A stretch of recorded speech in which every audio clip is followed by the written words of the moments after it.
G'day, my name's Ewan from ROI, and today I'm really excited to share with you not only some interesting trends, but some trends that is going to help everyone watching, not only in specific industries, how to turn these opportunities into serious growth for your business over the next 3 months. So the first thing we're going to talk about is, yes, the word that everyone in Australia is talking about, social distancing, and yes, it is more important and relevant because it is impacting what we can do and what we can't do. But let's not get locked down in the details of what the government's telling us every day.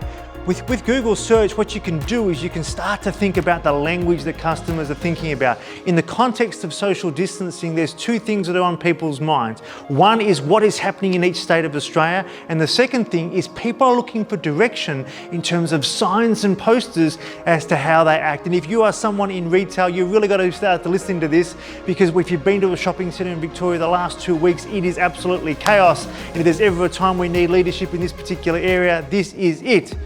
Okay, so when all the doom and gloom is gone, what's the first thing we think about? We think about love and weddings. Weddings are back in the air. Yes, I've had about 3 clients that have said they've had a huge spike in wedding inquiries. Outdoor weddings in the last week absolutely pumping, and the subcategory here is people looking to get married quickly in a park. So a great trend in terms of weddings is pop-up weddings. So rather than thinking about wedding venues and getting the customer join the dots, you've now got people who are wanting to get married outdoors with a pop-up wedding. If you're in the wedding business, you have got a great opportunity here in the next 3 months. The next opportunity is how people are thinking about short-term weddings and long-term weddings. If you start to look at the Google search, we've got people thinking about getting married this year or next year. How are you going to deal with your terms and conditions and your payment policy around 2021? If you are getting ahead of the curve, you will be getting those deposits and you will be getting first mover advantage, because that is what's on the mind of customers right now. That's why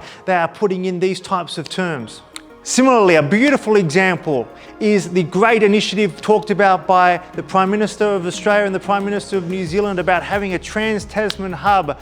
Who in Australia wouldn't love the idea of going to New Zealand for a great skiing trip, maybe in July or August? Well, once that was announced, we've seen a really nice spike in people searching for this.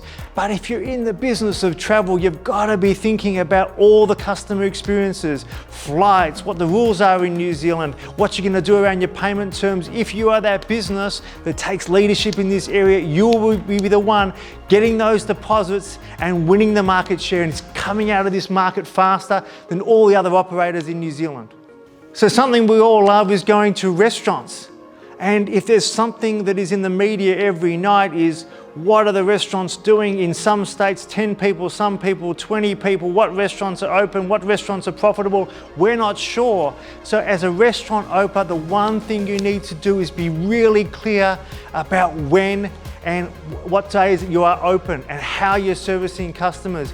If you do that better, you will be winning customers in this market and removing those barriers as to why someone may not go out to go for a meal. And the really big trend, absolutely taking off right now in Australia, and the question on everyone's lips is, when are gyms going to be open? So if you work in a gym, you're probably right on top of the fact as to when, stage 2, when this may happen. But most of us are completely overwhelmed by the amount of information that we're getting. So it's not good enough that you just say, this is what's happening. You've got to be thinking a bit more. Some ideas that I'd be thinking of is if I owned a gym. Yes, they'll most likely open in June. But in Victoria tomorrow, you can have groups of 10. So maybe you want to be thinking about how you can start to get members to interact outside your gym into a park. Different things you can do to start to get the community engaged, so when your gym opens in June or July, it is as close to business as usual as possible, and you've got members back paying their memberships when we get back to normal. Thanks for listening. If you want some help with your business in terms of how you can take advantage of these trends, love to help you.